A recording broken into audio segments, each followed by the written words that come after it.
Olá pessoal, tudo bem?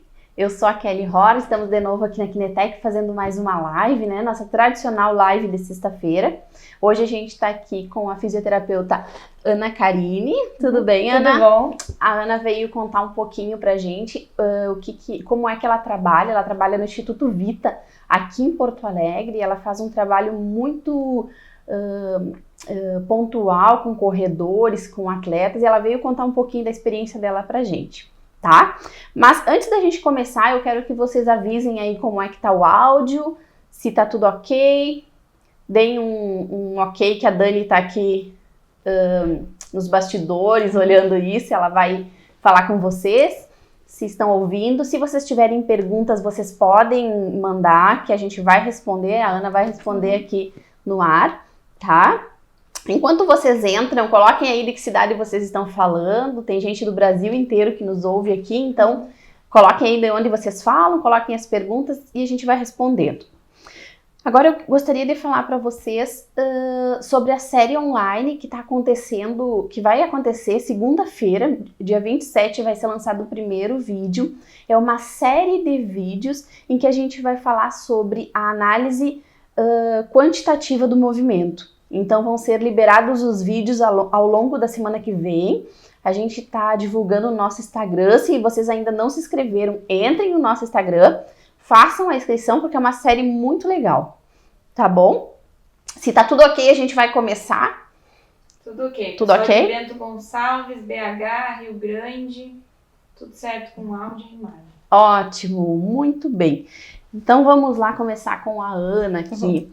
Ana, então conta um pouquinho pra gente da tua experiência, o que vocês fazem lá no Vita para avaliar a corrida, que hoje é um nicho de mercado para os fisioterapeutas e para os profissionais de educação física muito grande. A gente está tendo um avanço dos grupos de corrida e a gente precisa acompanhar essa evolução, né? Essa quantidade de gente que corre, a gente precisa evoluir também na nossa avaliação, para passar tratamento, né? Para ajudar essa população que vem crescendo aí. Bom, primeiramente, boa tarde, pessoal. Obrigada pelo convite, Kelly. É ótimo ter essa oportunidade de falar para tantas pessoas em tantos lugares do Brasil, né? A gente sabe que muitas vezes as pessoas não têm tanto acesso às informações e vocês estão levando muitas informações importantes para muitos profissionais por aí, né? Sim. E estar aqui realmente é um privilégio. Meu nome então é Ana Karine, eu sou formada há 9 anos, trabalho basicamente com traumato-ortopedia, reabilitação, prevenção, e há mais ou menos um ano então eu entrei nesse mundo que é a biomecânica, né, muito mais voltado para o corredor.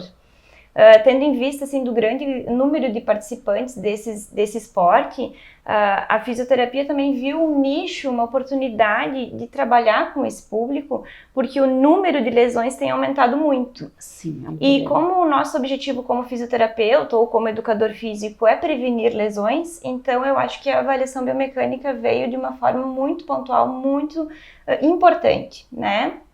E aí, associando então a avaliação biomecânica, a gente precisa entender um pouquinho sobre como coletar esses dados e depois o que fazer com esses dados coletados. Que eu acho que para nós, como profissionais da área da saúde, é bastante difícil a gente conseguir associar todos esses dados e transformar isso em algo prático para o atleta, para o corredor, né?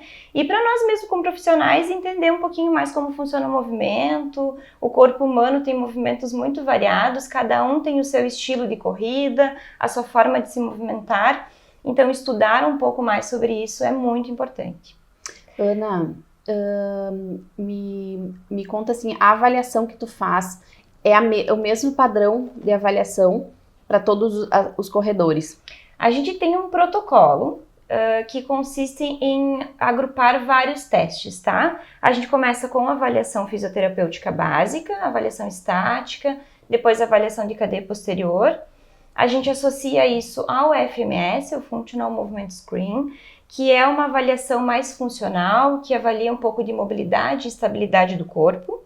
Depois a gente passa, então, para a parte de avaliação de mobilidades específicas. Então, se dentro de avaliação estática da cadeia posterior e do FMS a gente já encontra alguma limitação de mobilidade específica, a gente vai, então, para a goniometria.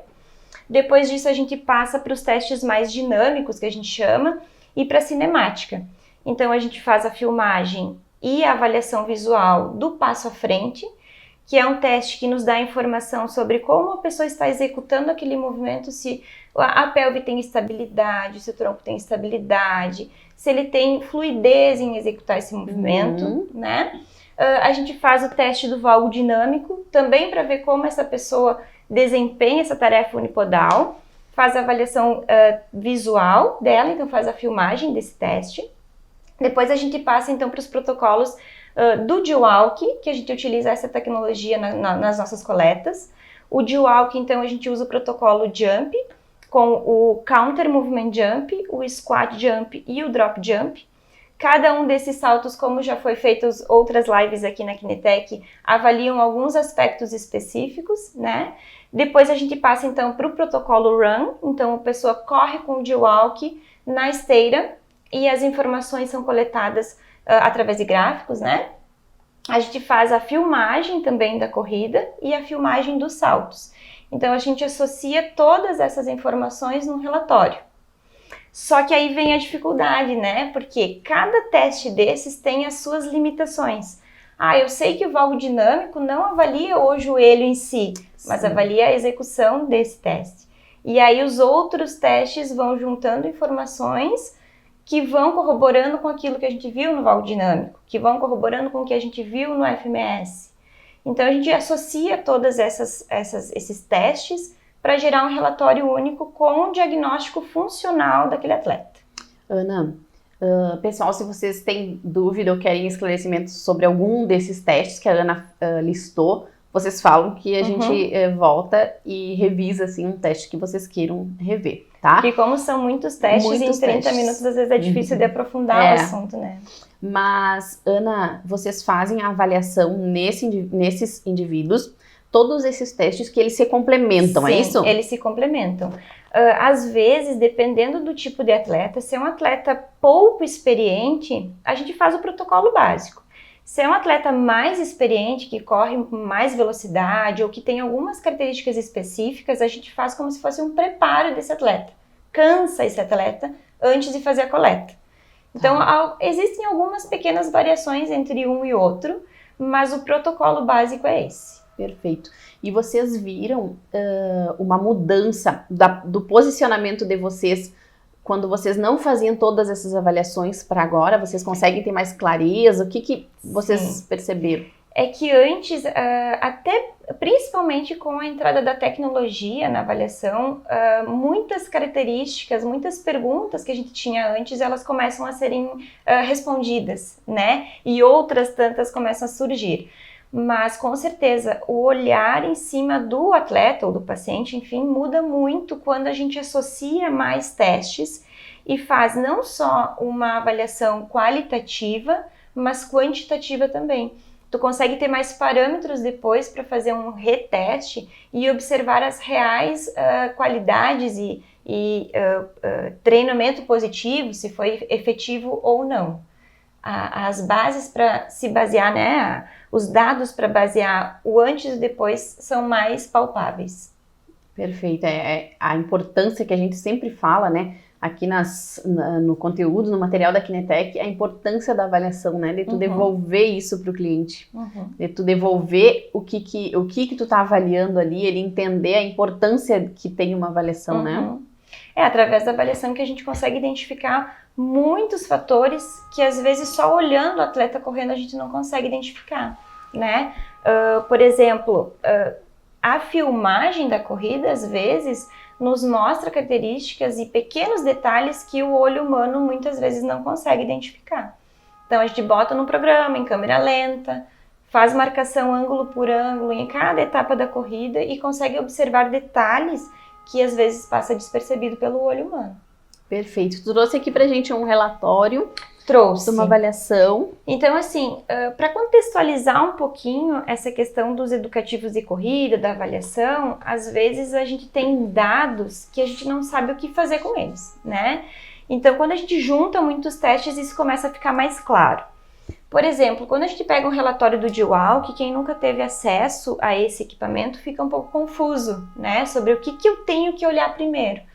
E o G-Walk, eles nos dá informações muito importantes, como, por exemplo, a cadência, que é um dos fatores que gera muita lesão em atletas, né? A gente não tem um controle específico de qual é a cadência adequada. A gente sabe que para ocupar melhor a nossa energia, ter uma economia de energia na corrida, usar melhor a nossa energia elástica, essa cadência tem que estar entre 170 e 190 passos por minuto. E o G-Walk nos dá essa informação correta. Quantos passos por minuto tu está dando? É possível fazer sem o G-Walk? É possível, mas com o G-Walk agora ele vai associar essa cadência com mais informações. Por exemplo, quanto tempo, cada 30 segundos ele faz um corte na coleta. Então, quanto tempo o meu pé ficou no ar? Quanto tempo o meu pé ficou em contato com o solo? Qual foi a velocidade de propulsão que o meu membro inferior direito executou e o meu membro inferior esquerdo executou? Essas pequenas diferenças quantitativas que o G-Walk nos dá, a gente começa a associar com os outros testes e perceber a diferença que faz quando a gente associa tecnologia, né? Nos dá índice de simetria, quanto por cento os dois lados do corpo do atleta estão fazendo um movimento igual. Muitas vezes nas lesões não interessa se todo o movimento não está 100%, mas se os dois lados estão fazendo o mesmo movimento. Isso reduz muito mais o índice de lesão do que um lado ter um movimento perfeito e o outro lado ter uma pequena alteração. Às vezes ter uma pequena alteração em cada lado, mas que seja simétrico, gera menos lesão. Então esse índice de simetria não quer dizer que o movimento vai estar 100%. Tu olha para ele pode ter pequenas alterações, mas será que está igual dos dois lados? Então é isso que a gente busca. Ana, tu falou ali sobre a cadência, né? Uhum. Essa divergência. Muitos clientes aqui, muitos clientes da Kinetec nos perguntam isso. Uhum. Por que na corrida a gente não tem padrão de normalidade? Muitas e aí, eu queria vezes que tu falasse um pouquinho pra gente. Essa questão da cadência, da utilização da energia elástica, enfim, ainda está sendo pesquisada. E como existem muitos viés de pesquisa, às vezes é difícil comprovar 100% de que tem que ser daquela maneira. E esses vieses muitas vezes estão relacionados com as nossas características individuais. Cada corredor, cada pessoa tem sua característica individual. A formação óssea, como aprendeu a se movimentar, o recrutamento da musculatura, a força que a pessoa tem para executar determinada tarefa. Isso tudo influencia. E por isso também que a gente não tem um padrão específico ainda de a tua pelve tem que se movimentar dessa maneira nesses ângulos. A gente não consegue provar isso ainda. Por isso também toda pesquisa em cima de tecnologia e todo o povo que está pesquisando, né, sobre energia elástica, sobre cadência, sobre como utilizar melhor e recrutar melhor as musculaturas, né? Porque é muito difícil tu conseguir um indivíduo igual ao outro para ter uma avaliação padrão. Então a avaliação de cada indivíduo, os padrões que um indivíduo apresenta, não quer dizer que aquilo que todos os teus indivíduos tenham que apresentar aquele padrão. Não necessariamente. A gente, por isso também a importância de juntar vários testes, e tanto o visual quanto o quantitativo. Porque como cada um tem sua característica, a gente tem que avaliar se aquela pequena alteração que apareceu num dos testes vai influenciar no movimento todo. Se aquela característica vai gerar lesão naquele indivíduo ou não. Tem atletas que correm com o joelho um pouco mais baixo e não tem problema nenhum. Tem outros atletas que correm com o joelho mais baixo e que tem problema no joelho, né? Que tem alguma alteração, uma patologia. Não é característico, né? Não é característico. Perfeito. O que mais tu nos traz aqui? Outras coisas que a gente observa nesse primeiro gráfico em relação à alteração de velocidade de propulsão. Muitas vezes aqui já começa a nos dar uma característica, por exemplo, lá na avaliação postural eu identifiquei que tem uma perda de mobilidade do tornozelo. Aí lá no FMS, vou fazer uma das etapas do teste, também apresentou uma perda de mobilidade no tornozelo. Aí eu venho no G-Walk, observo, tem uma diferença de velocidade de propulsão entre um membro e outro membro.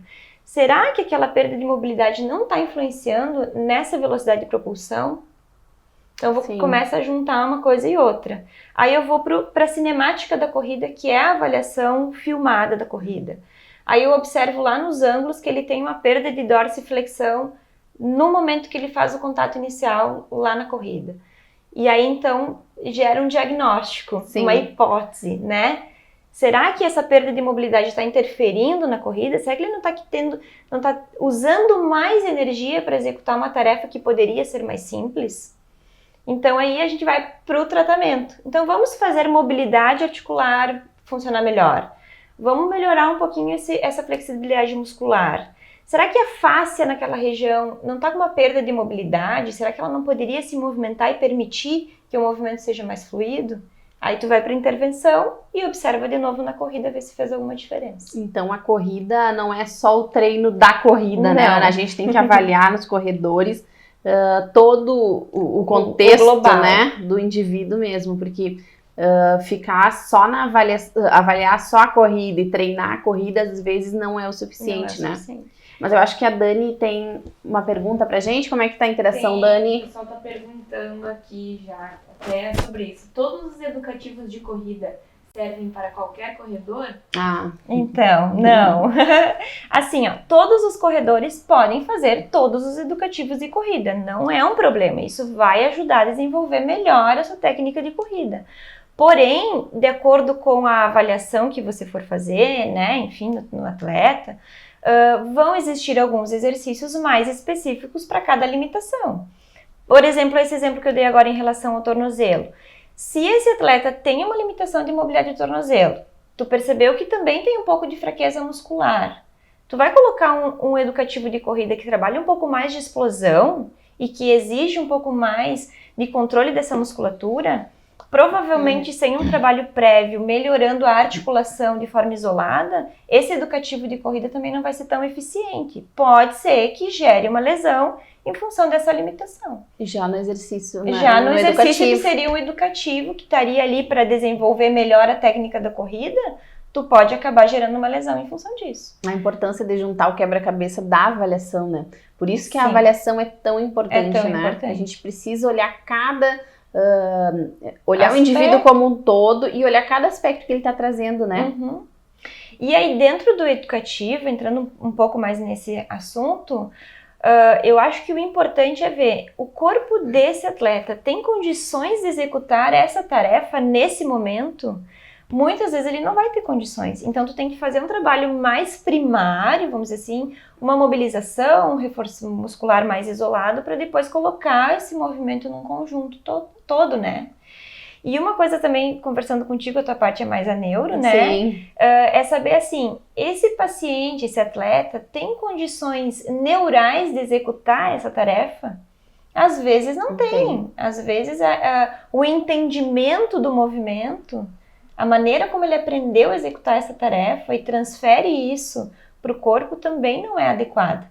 Então tem que fazer uma reprogramação de algum gesto específico para depois transformar isso num gesto global. Perfeito. Eu acho que está respondida a pergunta, mas qualquer dúvida pode chamar. Temos mais perguntas aqui. A filmagem é feita com o atleta somente na esteira? Então, lá no Vita, nesse primeiro momento, a gente utiliza a esteira. Por quê? O atleta vai ter um ambiente padronizado de coleta. Então, ele vai estar executando os movimentos sempre no mesmo local. A gente sabe que a mecânica modifica entre esteira e rua, né? Que na rua tem outras interferências. Mas, como no momento a nossa coleta está sendo executada dessa maneira e a gente está observando que, associando os outros protocolos, os outros testes, a gente consegue encontrar muitos dados importantes que o atleta vai ter para se desenvolver e trabalhar, a gente não tem visto essa necessidade de ir para a rua fazer a coleta. Porém, já existiu a necessidade de um ou outro atleta específico ter uma queixa muito específica. Por exemplo, a minha dor acontece somente quando eu corro lomba. Vamos pegar o G-Walk, que é um equipamento que nos dá muita informação, vamos para a lomba, né? Ele é um equipamento que tu pode carregar para cima e para baixo sem problema nenhum. Então, aí pegamos equipamentos e vamos para a lomba ver o que está acontecendo, porque só nesse momento tu sente dor. Mas como a gente tem muitos dados e que cada teste vai completando a pergunta do outro teste, no momento a gente não tem tido essa necessidade. Mas, né, pode ser feita a coleta na rua também. A filmagem, inclusive. Perfeito. Tem mais. Vamos lá. A corrida sempre gera perguntas. Pessoas que não têm a cova no pé, ocasionando uma pronação acentuada. Quais as recomendações adequadas para esse atleta? Tá. E aí a gente entra numa outra questão um pouco polêmica, porque assim, quando a gente avalia o pé de forma estática, ele pode se comportar de uma maneira. E quando ele vai para a dinâmica, esses grupos musculares podem ser ativados e funcionar de uma maneira completamente diferente, né? Para isso, o ideal, no mundo ideal, seria fazer a avaliação específica dos apoios plantares. Pode ser tanto estático quanto dinâmico, né? Normalmente, o que a gente encontra? Nesses pacientes que têm o pé mais chato, que não tem tanta estruturação no pé, a gente encontra em todos os testes que a gente avalia alguma pequena alteração. Ou um desequilíbrio muscular, ou uma questão de perda de mobilidade, ou quando vai executar um teste como o salto, por exemplo, o pé entra em prono, faz um valgo de joelho e altera a coleta, altera a curva que a gente gostaria, né?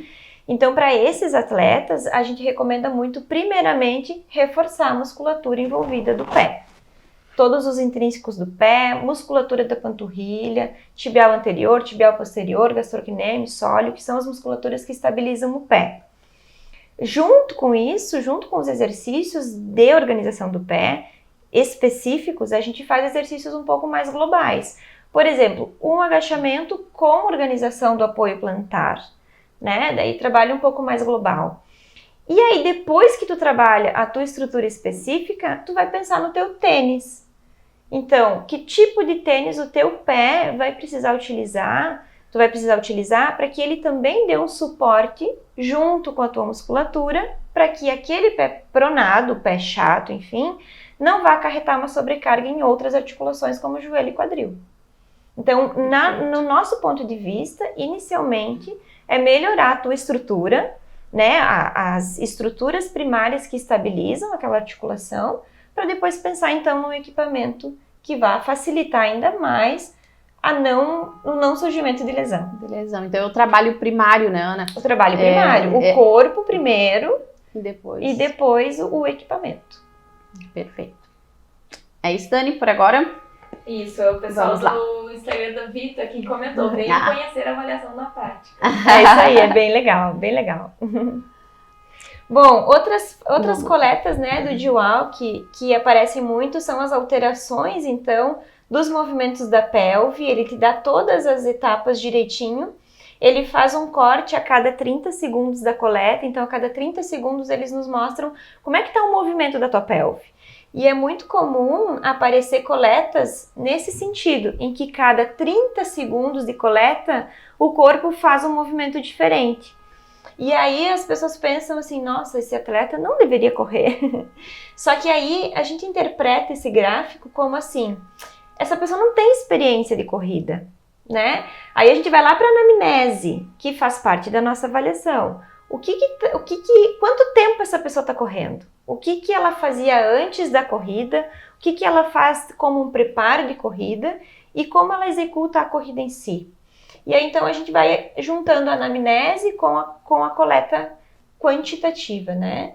E aí, tu vê uma coleta assim, tu percebe, cada 30 segundos a pessoa faz um movimento diferente. Essa pessoa não tem experiência de correr. Não deveria correr? Muito pelo contrário, ela deveria treinar mais a corrida, treinar os educativos de corrida para tornar esse gesto mais fácil e tornar esse gesto mais padronizado e depois faz uma nova coleta para ver se funcionou. Perfeito. Tu conta um pouquinho a história dessa avaliação aqui, então, Ana, essa que eu achei bem interessante. É muito interessante, porque ela é uma paciente, atleta lá da nossa clínica. O histórico dela era natação por muitos anos, então uma pessoa que fazia muita atividade física sem impacto, e aí resolveu correr, até por questões respiratórias, enfim. E aí foi correr. Só que aí não tinha condições físicas de fazer isso. E aí, por indicação do filho dela, ela fez a avaliação biomecânica da corrida, a gente fez todas as análises e fizemos as orientações de acordo com o que nós encontramos. Então, aí ela foi fazer trabalho de força muscular, foi fazer trabalho de alongamento, fez um trabalho inicial de fisioterapia para organizar contraturas musculares e perdas de mobilidades específicas e continuou seu treino de corrida com o treinador. planilha, direitinho, 3 vezes por semana. E ela se desenvolveu muito bem. O ano passado participou de uma prova de corrida em Gramado e na categoria dela ela foi premiada, ganhou troféu. Então para nós assim foi um orgulho porque dentro das orientações que a gente deu para ela seguiu direitinho e nunca teve problema com lesão. Então uma pessoa que saiu da água numa atividade sem impacto passou para uma atividade que basicamente é impacto, movimento repetitivo. E deu tudo certo, né? Seguiu as orientações e foi Apesar feliz. da avaliação inicial, ela tá com a pelve bem desorganizada. Dentro de um aspecto geral, funcionou muito bem as orientações. Funcionaram muito bem. A gente ainda não fez a recoleta dela, mas provavelmente em poucos dias a gente fará. Vamos convidar ela para voltar. E aí depois, numa próxima oportunidade, a gente pode trazer o caso clínico dela. É um caso bem interessante. É uma senhora com que idade? Ela está na faixa dos 60. Então, o que muitas pessoas diriam é que uma senhora que nunca correu, começar a correr com várias alterações, né? Começar a correr agora é complicado, mas se tu fizer uma avaliação criteriosa e entrar com as orientações específicas para isso, vai dar tudo certo. Essa é a ideia da avaliação, é prevenção de lesão. Né? E utilizar todos os recursos que a gente tem disponível no mercado, treinamento funcional, pilates, natação, em prol do benefício da corrida, né? Perfeito, que é o que vocês fazem lá. Que é o que a gente faz lá. Aqui eu trouxe então vídeos assim que falam um pouquinho sobre essa questão de perda de mobilidade. Vamos ver se vai rodar. Se eu der play. Aí. Acho que tu mexe. Acho que eu...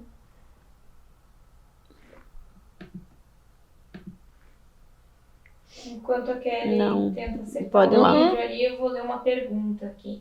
O retreinamento da corrida com feedback visual para o controle da pronação excessiva pode ser utilizado?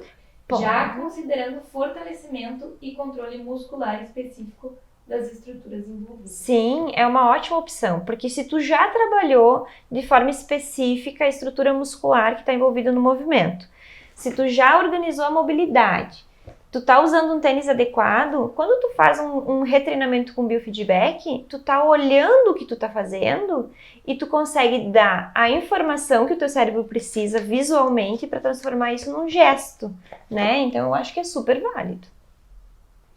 Ana, essa vista não rodou. Não rodou? Essa aqui sim. Bom, na vista de baixo a gente vê um atleta que tem...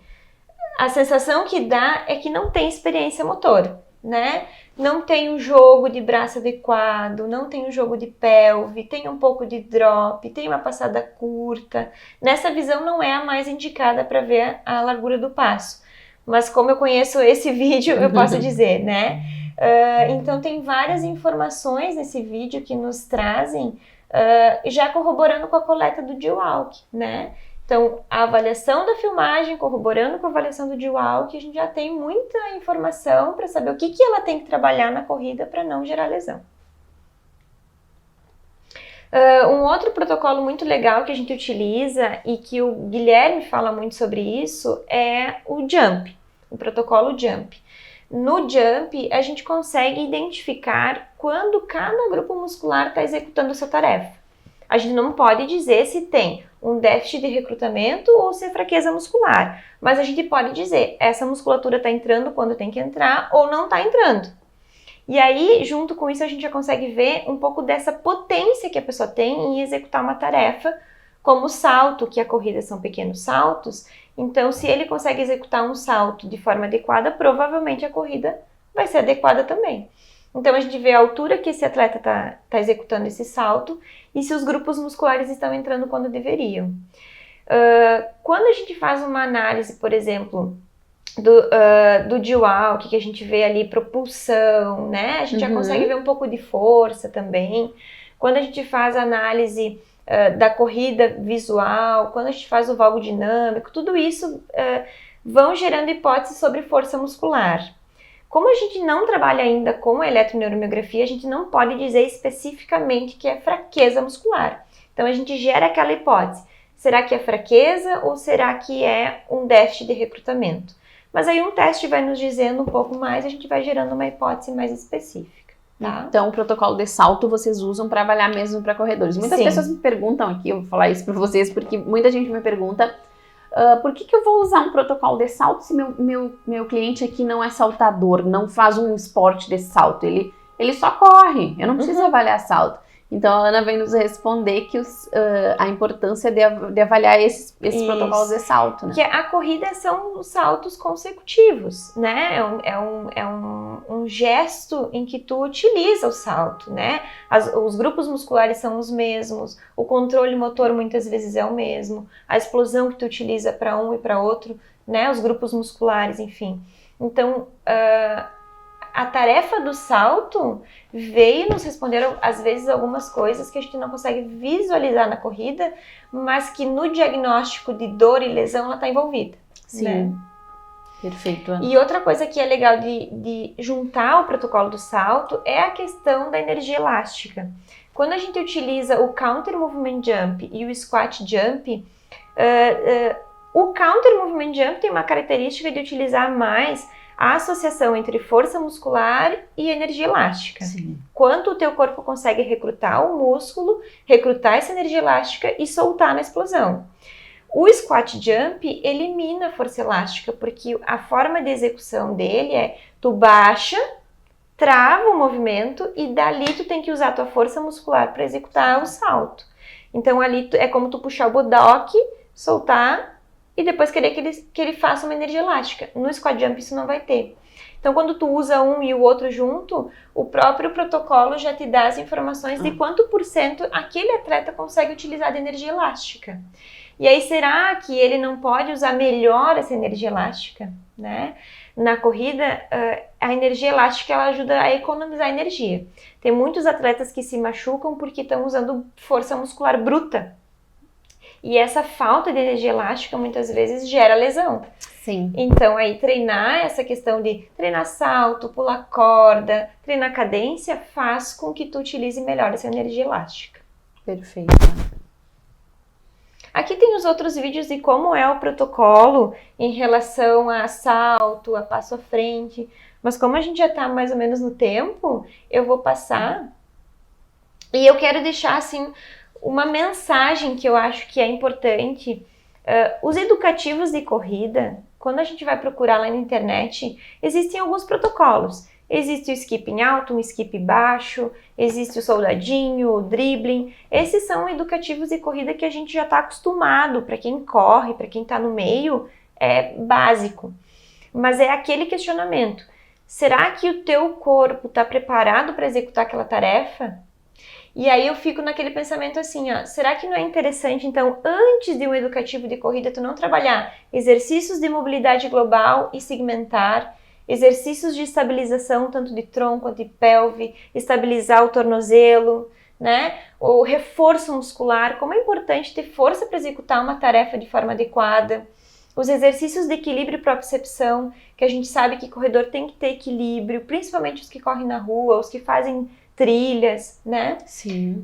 Exercícios de potência, porque para te dar um sprint, para te ter velocidade, para te conseguir correr mais rápido, tu tem que ter potência. Então, tu também tem que trabalhar potência, né? E aí sim entrar com os educativos que a gente conhece de forma específica. Isso que tu falou é interessante, né? Porque às vezes os clientes chegam na clínica, né, do profissional já, olha, eu faço esse educativo, eu peguei na internet, eu já faço esse protocolo.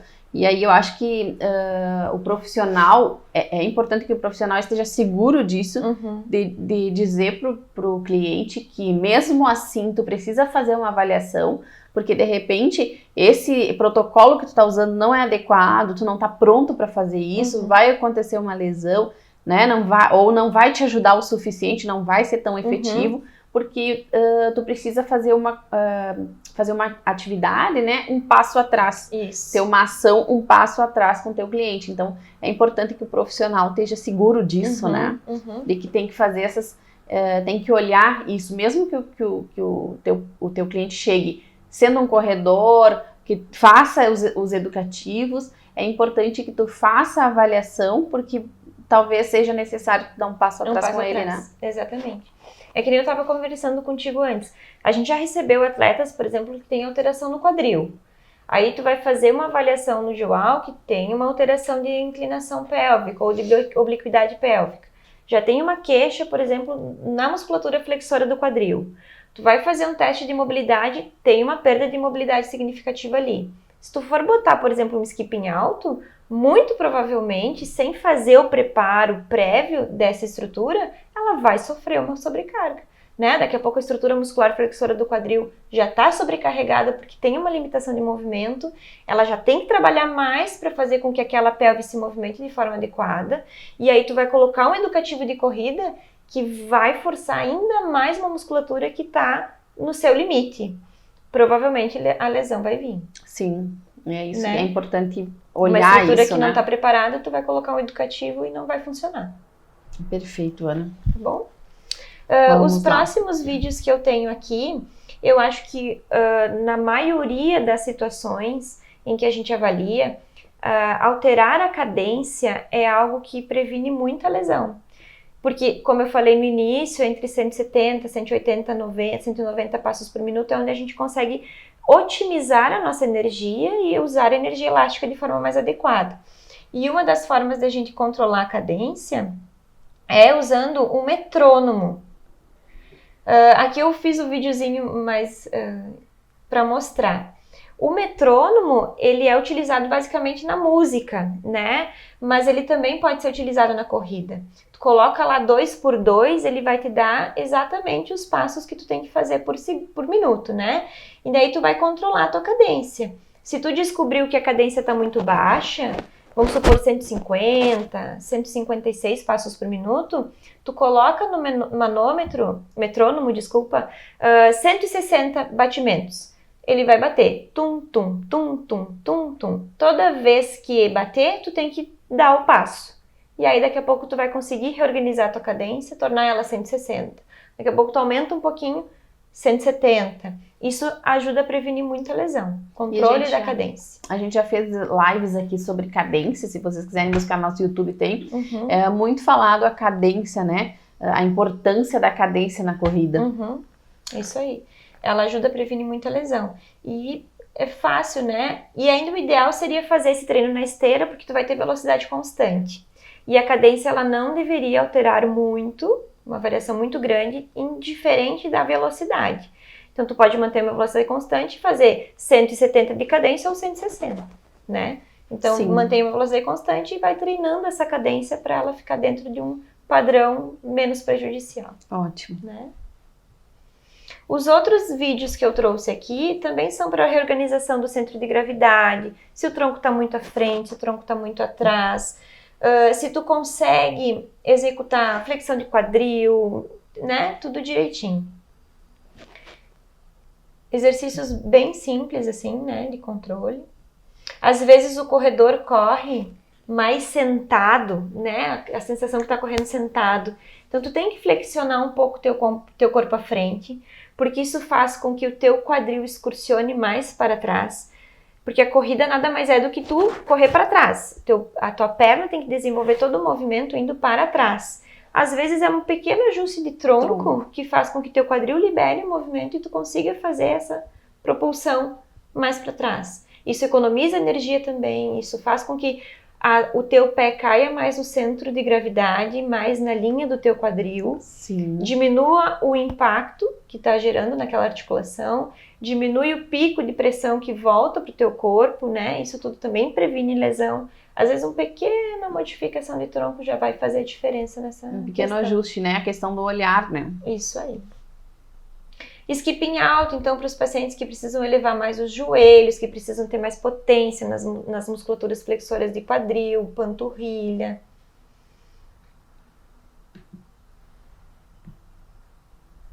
Trabalha bastante musculatura flexora do quadril, trabalha bastante musculatura da panturrilha. Só que, claro, tudo isso depende de cada atleta, né? Cada um vai ter a sua característica. O Obserlauf trabalha, então, essa questão de coordenação, a coordenação pé-ombro, né? Toda essa dissociação entre cintura pélvica e cintura escapular é muito importante. Porque quando tu coloca o teu pé no chão, tu gera um impacto, né? Existe a força de reação do solo. Se tu não tiver o contrabalanço do que tu tá levando pro chão em relação ao teu ombro, muito provavelmente a tua corrida vai ter um desnível, né? Porque a força de reação do solo te joga pro lado que tu jogar, né? E aí entra o braço para fazer o contramovimento. E esse exercício aqui ajuda a fazer essa coordenação entre membros inferiores e membros superiores. E aí depois, numa evolução, tu pode trabalhar um pouco mais de potência dessas musculaturas. O dribbling, então, uma caminhada rápida no lugar, também coordenando membros inferiores e membros superiores. O kick out, que ajuda a aumentar a amplitude dessa passada. Trabalha também a potência da musculatura intrínseca do pé, panturrilha. Trabalha muito flexores de quadril, né?